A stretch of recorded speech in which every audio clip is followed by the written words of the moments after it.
नमस्कार दोस्तों, स्वागत है आप सभी का मेरे YouTube चैनल पर। मैं हूं आपका दोस्त वन रक्षक राजेंद्र सनोडिया। दोस्तों, आप मुझे मात्र 10 मिनट का समय दीजिए। आपको 10 मिनट में दोस्तों मिलने वाले हैं एमपी जीके के टॉप 100 मोस्ट इंपॉर्टेंट फैक्ट, जो कि आपके आने वाले सभी एग्जाम दोस्तों, चाहे एमपीपीएससी का प्रीलिम्स हो, वन रक्षक का हो, क्षेत्र रक्षक का हो, जेल प्रहरी का हो, पुलिस कांस्टेबल का हो, या मध्य प्रदेश के अंदर कोई भी एग्जाम दोस्तों जिसमें एमपी जीके पूछा जाएगा, सभी एग्जाम के दृष्टिकोण से ये फैक्ट बहुत ही इंपॉर्टेंट होने वाले हैं। चलिए शुरुआत करते हैं क्वेश्चन नंबर 1 से। क्वेश्चन नंबर नहीं दोस्तों, यहां मैं आपको फैक्ट दे रहा हूं, आपको फैक्ट याद करना है। ठीक है, कौन सा फैक्ट किस क्वेश्चन के फॉर्मेट में आ जाए आपको उससे खुद सीखना है। ठीक है, चलिए यहां पर क्वेश्चन लिखा है दोस्तों, देखिए मध्य प्रदेश में राष्ट्रपति शासन कितने बार लगा है। एक क्वेश्चन ये बन जाएगा। ठीक है, तो ये बन गया दोस्तों 3 बार लगा है। मध्य प्रदेश में पहली बार राष्ट्रपति शासन कब लगा था, तो 1977 में लगा था। मध्य प्रदेश में दूसरी बार राष्ट्रपति शासन कब लगा था, तो 1980 में लगा था। मध्य प्रदेश में तीसरी बार राष्ट्रपति शासन कब लगा था, तो 1992 में लगा था। अब एक क्वेश्चन इस प्रकार से पूछा जा सकता है कि मध्य प्रदेश में राष्ट्रपति शासन कब कब लगा है। ठीक है, ये भी आ सकता है मध्य प्रदेश में राष्ट्रपति शासन निम्न में से किस वर्ष में नहीं लगा है। तो आपको 77, 80 और 92 तीनों चीज क्या होना चाहिए, याद होना चाहिए। सबसे इंपॉर्टेंट चीज दोस्तों, आपको 77, 80 और 92 अगर ये तीनों सन याद है तो आप सारे क्वेश्चन यहां से कर लेंगे। चलिए नेक्स्ट फैक्ट देखते हैं।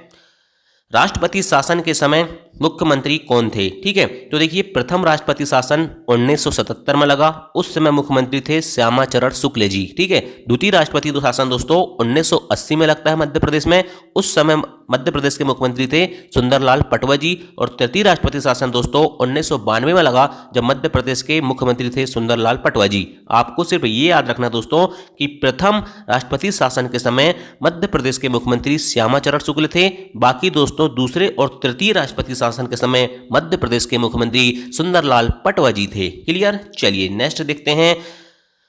राष्ट्रपति शासन के समय मध्य प्रदेश के राज्यपाल कौन थे। ठीक है, तो देखिए प्रथम राष्ट्रपति शासन के समय श्री सत्यनारायण सिन्हा जी थे। कौन थे, सत्यनारायण सिन्हा जी थे। द्वितीय राष्ट्रपति शासन के समय चिप्पुदिरा मुथाना पुनाचा। कौन थे, चिप्पुदिरा मुथाना पुनाचा, या CM पुनाचा भी इसका नाम लिखकर एग्जाम में आ सकता है। C से चिप्पुदिरा, M से मुथाना और P से पुनाचा। ठीक है, तृतीय राष्ट्रपति शासन के समय मध्य प्रदेश के राज्यपाल कुंवर महमूद अली खान थे। कौन थे, कुंवर महमूद अली खान। पहले हमें याद रखना दोस्तों श्री सत्यनारायण सिन्हा, द्वितीय में चिप्पुदिरा मुथाना पुनाचा या CM पुनाचा, और तृतीय में दोस्तों कुंवर महमूद अली खान। क्लियर। चलो नेक्स्ट देखते हैं। यूनेस्को की विश्व धरोहर सूची में शामिल स्थान। ठीक है, देखिए दोस्तों मध्य प्रदेश के 3 स्थान जो है दोस्तों याद रखना यूनेस्को की विश्व धरोहर सूची में शामिल है। ठीक है, सबसे पहले तो याद रखना खजुराहो। प्रथम स्थान कौन सा था, खजुराहो 1986 में दोस्तों यूनेस्को की वर्ल्ड हेरिटेज साइट में शामिल हुआ।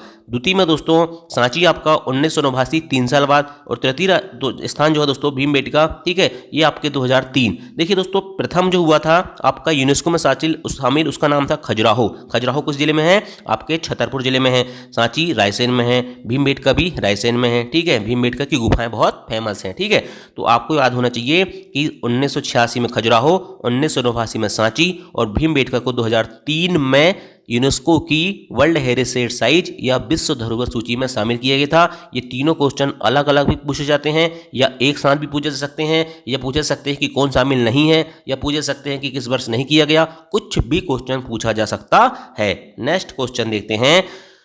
मध्य प्रदेश के जैव मंडल आरक्षित क्षेत्र। जैव मंडल आरक्षित क्षेत्र मतलब दोस्तों अंग्रेजी में इसको बोलते हैं बायोस्फीयर रिजर्व। क्लियर हुआ। चलिए देखिए 3 स्थान जो है दोस्तों मध्य प्रदेश के जैव मंडल आरक्षित क्षेत्र घोषित किए गए हैं। पहला है पचमढ़ी, जो कि होशंगाबाद जिले में आता है, 1999। याद रखना प्रथम बायोस्फीयर रिजर्व मध्य प्रदेश का कौन था, पचमढ़ी था, 1999 होशंगाबाद में ये स्थित है। अचानक मार्ग दोस्तों याद रखना अमरकंटक में स्थित है ये, और इसको 2005 में दोस्तों बायोस्फीयर रिजर्व डिक्लेयर किया गया था। तीसरा दोस्तों पन्ना जैव मंडल आरक्षित क्षेत्र, जो पन्ना नेशनल पार्क है ना वही। ठीक है, तो पन्ना जैव आरक्षित क्षेत्र दोस्तों याद रखना इसे 2011 में मध्य प्रदेश का जैव मंडल आरक्षित क्षेत्र या बायोस्फीयर रिजर्व घोषित किया गया था। क्लियर हुआ। चलिए नेक्स्ट क्वेश्चन देखते हैं भाई। नेक्स्ट क्वेश्चन बोल रहा है आपसे कि मध्य प्रदेश की नदियों के उपनाम। इससे भी बहुत क्वेश्चन आते हैं, हालांकि बहुत सारे स्टूडेंट को सब पता होगा क्योंकि दोस्तों मुझसे बहुत समय से जुड़े हुए हैं, तो वो बहुत ज़्यादा इंटेलिजेंट हो चुके हैं। और क्यों नहीं होंगे जब सनोडिया 91 से आपका नाता जुड़ चुका है, ठीक है। और आपको दोस्तों डेली में 100 फैक्ट दूंगा एमपी के, है ना। यदि एक महीने आपने कंटिन्यू पढ़ लिए ना तो आप एमपी जीके के बादशाह बन जाओगे, ठीक है। और इसके बाद दोस्तों एमपी फॉरेस्ट गार्ड के एग्जाम के बाद मैं आपको डिटेल में पढ़ाऊंगा, ठीक। चलिए, जो एमपीपीएससी के मेंस के हिसाब से पढ़ाऊंगा, ठीक है। चलिए, बुंदेलखंड की गंगा किसे कहते हैं, याद रखना बेतवा को कहते हैं। आदिवासी गंगा माही को कहते हैं। मालवा की गंगा छिपरा को कहते हैं। मध्य प्रदेश की जीवन रेखा या life line of Madhya Pradesh या मध्य प्रदेश के अर्थव्यवस्था की रीढ़ की हड्डी किसे कहते हैं, नर्मदा नदी को कहते हैं। नर्मदा नदी का अन्य नाम क्या है, रेबा, मेकलसूता या संकरी, ठीक है। मध्य प्रदेश की सबसे सुंदर नदी का दर्जा किसे दिया गया है, केन नदी को दिया गया है। खुशियों की नदी किसे कहते हैं या रिवर ऑफ विलेजर किसे कहते हैं, तो नर्मदा नदी को कहते हैं। मध्य प्रदेश की गंगा के बारे में याद रखना दोस्तों, मध्य प्रदेश की गंगा यदि प्रदूषण के हिसाब से देखा जाए तो बेतवा को कहा जाता है, और पवित्रता के हिसाब से कहा जाए तो नर्मदा नदी को कहा जाता है। Very very most important fact है, एक क्वेश्चन आपको 100% एग्जाम में देखने को मिलेगा। अब कुछ स्टूडेंट सोचेंगे इतने आसान क्वेश्चन एग्जाम में नहीं आते, तो भाई क्वेश्चन पेपर में 20 नंबर का एमपीजी के आएगा, ठीक है। 20 नंबर का एमपीजी के यदि आएगा तो कह रहा हूं तो उसमें 3-4 क्वेश्चन सरल होते ना, सरल क्वेश्चन इसी प्रकार के आते हैं, ठीक। चलिए नेक्स्ट लिखते हैं, आम अनुसंधान केंद्र कहाँ है, गोविंदगढ़ रीवा में है। और गोविंदगढ़ का कौन सा आम फेमस है दोस्तों, सुंदरजा आम। कौन सा आम, सुंदरजा आम। और आपका नूरजहां कहाँ का है, कट्ठीवाड़ा अलीराजपुर का है, ठीक है। राज्य वन अनुसंधान केंद्र कहाँ पर स्थित है, जबलपुर में, SFRI, ठीक है। स्टेट फॉरेस्ट रिसर्च इंस्टीट्यूट कहाँ पर स्थित है, जबलपुर में स्थित है। कपास अनुसंधान केंद्र खरगोन में है। चावल अनुसंधान केंद्र बड़वानी में है। राष्ट्रीय सोयाबीन अनुसंधान केंद्र दोस्तों याद रखना इंदौर में है। राष्ट्रीय सोयाबीन अनुसंधान केंद्र की बात कर रहा हूं दोस्तों, सोयाबीन प्लांट की बात नहीं कर रहा हूं। सोयाबीन प्लांट या संयंत्र की बात होगी तो वो उज्जैन में है, ठीक है। और गेहूं अनुसंधान केंद्र दोस्तों पवारखेड़ा होशंगाबाद में स्थित है। नेक्स्ट देखते हैं, मध्य प्रदेश में सर्वाधिक तापमान किस माह में पाया जाता है या होता है, तो मई के महीने में। और मई का महीना अभी चल रहा है लेकिन मौसम अभी ठंडा है, ठीक है। लेकिन याद रखना सर्वाधिक तापमान मई के महीने में होता है। मध्य प्रदेश में न्यूनतम तापमान दोस्तों जनवरी के महीने में होता है जब बहुत ज़्यादा ठंडी लगती है। मध्य प्रदेश में सर्वाधिक तापांतर मार्च के महीने में होता है। तापांतर का मतलब समझने का प्रयास करना दोस्तों। देखो, तापांतर का मतलब होता है दिन में गर्मी ज़्यादा पड़ती है और रात में दोस्तों क्या हो जाती है, ठंडी पड़ जाती है, ठीक है। मान के चलो दोस्तों, अगर दिन में टेम्परेचर पहुंच गया 30 डिग्री सेंटीग्रेड, ठीक है, और रात में टेम्परेचर पहुंच गया 5 डिग्री सेंटीग्रेड, तो इन दोनों का अंतर कितना हो जाएगा, 30 का अंतर और ये 5 का अंतर, मतलब 35 डिग्री का अंतर हो जाएगा। ये सबसे ज़्यादा दोस्तों मार्च के महीने में पड़ता है। जब कब होता है, जब ठंडी समाप्त होने वाली होती है और गर्मी शुरू होने वाली होती है, उसे ही हम क्या कहते हैं, तापांतर कहते हैं। बिल्कुल कॉन्सेप्चुअल क्वेश्चन है, समझ में आ गया होगा, ठीक है। ग्रीष्म ऋतु में तापमान दक्षिण से उत्तर की ओर बढ़ता है, ये भी कॉन्सेप्चुअल क्वेश्चन है, इसको भी मैं समझा देता हूं भाई। देखो, मध्य प्रदेश का मैप ऐसा कुछ होता है ना, मध्य प्रदेश का मैप ऐसा कुछ होता है ना। तो देखो, ये उत्तर होता है, ये दक्षिण होता है, ठीक है। ये होता है पूरब, ये होता है पश्चिम। तो जैसे जैसे दोस्तों हम दक्षिण से उत्तर की ओर जाते हैं तो तापमान क्या होता है, बढ़ता है। आपने देखा होगा भिंड, मुरैना, ग्वालियर, दतिया, शिवपुरी, सोनपुर, इस साइड में दोस्तों गर्मी में बहुत ज़्यादा गर्मी और ठंडी में बहुत ज़्यादा ठंडी पड़ती है। क्यों, क्योंकि यहाँ की जलवायु कैसी है, विषम जलवायु है, ठीक है। तो याद रखना कॉन्सेप्चुअल क्वेश्चन है। नीचे से ऊपर, दक्षिण से उत्तर जाएंगे तो गर्मी में तापमान क्या होता है, बढ़ता है। मध्य प्रदेश की जलवायु कैसी है भाई, उष्णकटिबंधीय मानसूनी है। देखो, उष्णकटिबंधीय भी लिखा है और मानसूनी भी लिखा है। अगर दोस्तों ऑप्शन में उष्णकटिबंधीय मानसूनी दिखे तो आपको ये लगाना है, अगर मानसूनी दिखे तो भी मानसूनी लगाना है, अगर दोस्तों महाद्वीपीय भी दिख जाए तो महाद्वीपीय भी लगाना है। क्योंकि मध्य प्रदेश की जलवायु दोस्तों महाद्वीपीय जलवायु भी है, क्योंकि इसकी सीमा किसी भी जलराशि को, किसी भी सागर, महासागर, खाड़ी को टच नहीं करती। इसलिए मध्य प्रदेश में दोनों उष्णकटिबंधीय मानसूनी जलवायु, कर्क रेखा जो 23.5 डिग्री उत्तरी अक्षांश रेखा दोस्तों उसके कारण होती है, ठीक है।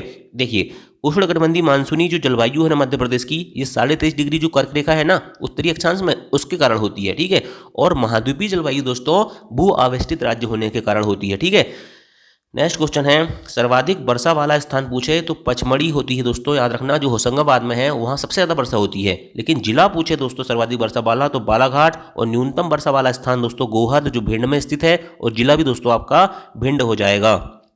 नेक्स्ट क्वेश्चन, एक चीज और याद रखना दोस्तों, मध्य प्रदेश के उत्तरी क्षेत्र में कम वर्षा होती है, सबसे ज्यादा वर्षा दोस्तों मध्य प्रदेश के दक्षिण पूर्वी क्षेत्र बालाघाट वाले एरिया में होती है। क्लियर, समझ में आया? चलिए नेक्स्ट क्वेश्चन देखते हैं। मध्य प्रदेश के मुख्यमंत्री कौन थे प्रथम? पंडित रविशंकर शुक्ल थे। बहुत इंपॉर्टेंट क्वेश्चन हो जाते हैं ये वाले, ठीक, बहुत आसान सवाल, क्योंकि एग्जाम में सिर्फ टफ सवाल नहीं आएंगे, आसान भी आएंगे ना, तो आसान यही होते हैं, ठीक है। और अगर इनमें आपने गलती की है, इसलिए मैं बार बार पढ़ा रहा हूँ, ठीक है। मध्य प्रदेश के प्रथम मुख्यमंत्री पंडित रविशंकर शुक्ल। मध्य प्रदेश के पहले आदिवासी मुख्यमंत्री राजा नरेश चंद्र सिंह। राजा नरेश चंद्र सिंह का कार्यकाल जो था दोस्तों याद रखना, मात्र 13 दिन का कार्यकाल था। सबसे छोटा कार्यकाल रहा है किसका? राजा नरेश चंद्र सिंह का, ठीक है। व्यक्तिगत तौर पे दोस्तों, मतलब अपने जीवन में दोस्तों, जो राजा नरेश चंद्र से ये मात्र 13 दिन के लिए मुख्यमंत्री रहे। लेकिन अर्जुन सिंह का कार्यकाल दोस्तों याद रखना, सबसे छोटा कार्यकाल पूछा जाए तो 1 दिन का था अर्जुन सिंह का, ठीक है। लेकिन यदि पूरी समावधि के लिए पूछा जाए तो वो राजा नरेश चंद्र सिंह 13 दिन के लिए, ठीक है। योजना मंडल के प्रथम अध्यक्ष जो है दोस्तों प्रकाश चंद्र सेठी हैं। भोपाल गैस कांड के समय मुख्यमंत्री अर्जुन सिंह थे और पहली महिला मुख्यमंत्री उमा भारती थी। ये सब फैक्ट याद रखना है। देखिए दोस्तों, जो राजा नरेश चंद्र सिंह थे ना, इनका कार्यकाल मात्र 13 दिन का रहा है, ठीक है दोस्तों। अभी समय नहीं है, नहीं तो मैं आपको मध्य प्रदेश के जितने भी मुख्यमंत्री हैं ना, सबकी कहानियां सुनाता, ठीक है। बहुत ही इंटरेस्टिंग कहानी है दोस्तों, ठीक है। कुछ उसमें आपको इमोशन भी देखने को मिलेगा कि राजा नरेश चंद्र सिंह के साथ क्या हुआ था और किस प्रकार की राजनीति हुई, ठीक है, और किस प्रकार का क्या हुआ, सब चीज़ मैं आपको डिटेल में पढ़ाऊंगा, लेकिन अभी नहीं, बाद में। क्लियर, चलिए नेक्स्ट क्वेश्चन देखते हैं। मध्य प्रदेश के प्रथम राज्यपाल कौन थे? पट्टाभी सीतारामैया, ठीक। सबसे लंबे समय तक कौन थे? हरि विनायक पाटस्कर, जो मध्य प्रदेश के दूसरे राज्यपाल थे। पहले कौन थे? पट्टाभी, दूसरे हरि विनायक पाटस्कर। दूसरे वाले जो है दोस्तों सबसे लंबे समय तक रहे, और पहले वाले जो थे दोस्तों याद रखना सबसे कम समय तक रहे, ठीक है। प्रथम कार्यवाहक राज्यपाल दोस्तों याद रखना जस्टिस पीबी दीक्षित थे, ठीक है। जस्टिस पीबी दीक्षित दोस्तों एक न्यायाधीश थे मुख्य उच्च न्यायालय के, वो उनको प्रथम कार्यवाहक राज्यपाल नियुक्त किया गया था। भोपाल गैस कांड के समय राज्यपाल KM चांडी। ये क्वेश्चन तो दोस्तों पिछली बार इसने धूम मचाया था, है ना। प्रथम महिला राज्यपाल कौन थी? तो सरला अग्रवाल जी दोस्तों प्रथम महिला राज्यपाल थी। मध्य प्रदेश में एकमात्र हाकी छात्रावास कहाँ है? तो नरसिंहपुर में दोस्तों मध्य प्रदेश में एकमात्र हाकी छात्रावास है, ठीक है। एकमात्र बालक वॉलीबॉल हॉस्टल दोस्तों नरसिंहपुर में है। आवासीय खेल विद्यालय याद रखना सीहोर में है, लेकिन आदिवासी खेल विद्यालय प्रथम कहाँ खुला था? अलीराजपुर में खुला था। मध्य प्रदेश का दोस्तों याद रखना देश का सबसे बड़ा खेल ग्राम सतगड़ी जो भोपाल है, इसे बनाया गया है, ठीक है। और Sai sports authority of India का क्षेत्रीय केंद्र दोस्तों कहाँ पर है? गोरेगांव ग्वालियर में स्थित है। कहाँ पर स्थित है? गोरेगांव ग्वालियर में स्थित है। याद रखना हाकी छात्रावास नरसिंहपुर, बालक बाल हॉस्पिटल नहीं, ठीक है, नरसिंहपुर। आवासीय खेल विद्यालय सीहोर, आदिवासी खेल विद्यालय अलीराजपुर, खेल ग्राम देश का सबसे बड़ा सतगड़ी भोपाल, और साई का क्षेत्रीय केंद्र गोरेगांव भोपाल। नेक्स्ट देखते हैं भाई, शिल्प कला का तीर्थ किसे कहा जाता है? तो याद रखना दोस्तों शिल्प कला का तीर्थ खजुराहो को कहा जाता है, क्योंकि खजुराहो के मंदिर बहुत फेमस हैं। पर्यटकों का तीर्थराज किसे कहा जाता है? अमरकंटक को दोस्तों पर्यटकों का तीर्थराज कहा जाता है। संगीत नगरी या संगीत राजधानी दोस्तों मैहर को कहा जाता है, ठीक है। मध्य प्रदेश का रेणुकूट अमरकंटक को कहा जाता है, किसके कारण कहा जाता है? क्योंकि यहाँ बॉक्साइट की दिक्कत होती है। मध्य प्रदेश का मैनचेस्टर दोस्तों इंदौर को कहा जाता है, क्योंकि यहाँ सूती वस्त्र ज्यादा होते हैं। भारत का डेट्रॉइट पीतमपुर को कहा जाता है, क्योंकि यहाँ ऑटोमोबाइल उद्योग ज्यादा होते हैं। मध्य प्रदेश का गोवा हनुमंतिया टापू को कहा जाता है, क्यों? क्योंकि यहाँ दोस्तों आपको पता है ना, मध्य प्रदेश का गोवा, हनुमंतिया टापू, खंडवा, ठीक है, ये सब चीज आपको पता होना चाहिए, ठीक है।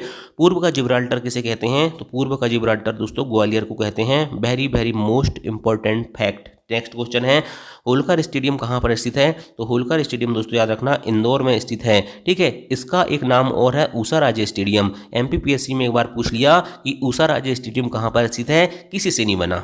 मैं आपको सच्चाई बता रहा हूँ। ऊषा राजे स्टेडियम दोस्तों एक बार MPPSC प्रीलिम से पूछा गया कि ऊषा राजे स्टेडियम मध्य प्रदेश के किस शहर में स्थित है? तो बड़े बड़े पढ़ंता जो हैं दोस्तों MPPSC तैयारी करने वाले, बड़े बड़े कोचिंग इंस्टीट्यूट वाले, बड़ी बड़ी किताबें लिखने वाले दोस्तों, किसी को नहीं पता था कि ऊषा राजे स्टेडियम कहाँ है, ठीक है। बाद में दोस्तों जब सर्च करके उनने छाप दिया, देखो बाद में जब क्वेश्चन आ जाते हैं ना, उसके बाद ये क्या करते हैं, बेहतरीन उसको छापते हैं, काहे में? किताब में।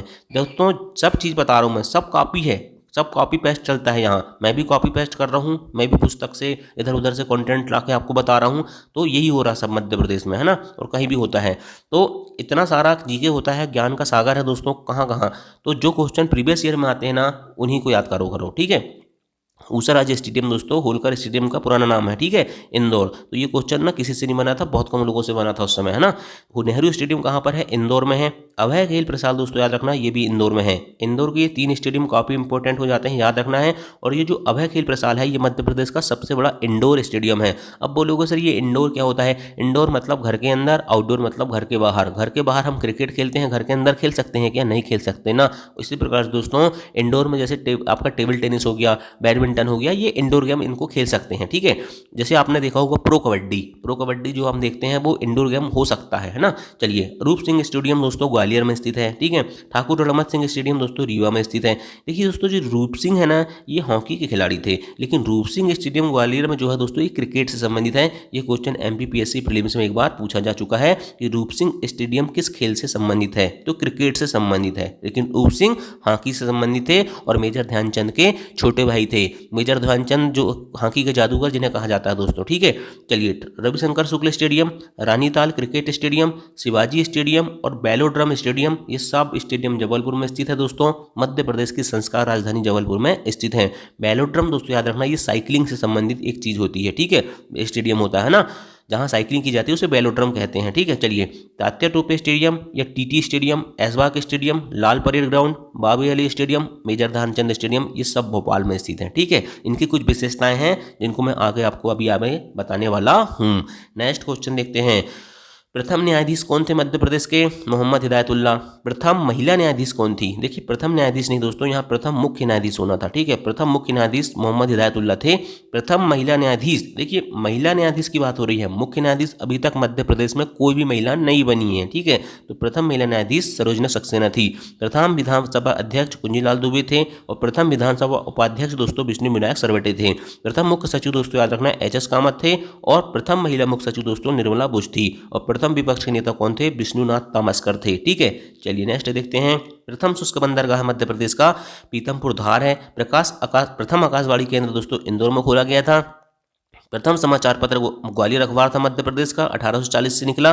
प्रथम परमाणु बिजली घर चुटका गांव मंडला में प्रस्तावित है। प्रथम सौर ऊर्जा ग्राम कस्तूरबा ग्राम दोस्तों इंदौर में है। प्रथम रत्न परिष्कृत केंद्र जबलपुर और प्रथम हाईवे एक्सप्रेस मार्ग दोस्तों इंदौर से भोपाल के बीच बनाया जा रहा है, ठीक। चलिए नेक्स्ट क्वेश्चन।